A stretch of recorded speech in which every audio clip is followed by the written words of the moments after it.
This is the Lone Crater YouTube. We hope this video helps.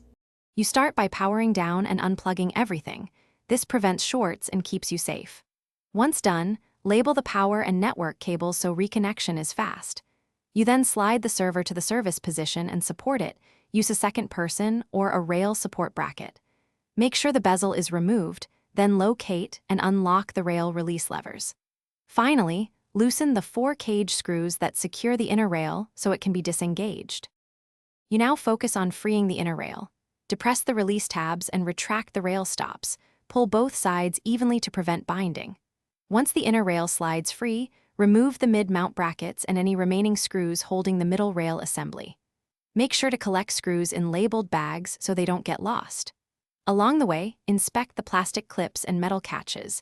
If they are worn, they can cause misalignment, so replace them before moving on. You finish by unscrewing the outer rail mounts from the rack posts. Lift the rails straight off the vertical posts and store them flat to avoid bending. Once removed, clean the mounting faces and install protective caps so dust and debris don't collect in the rack.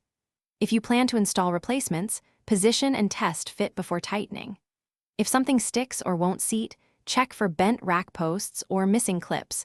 Correct those issues and then retest the rail alignment. Thanks for watching. Consider subscribing if we helped you.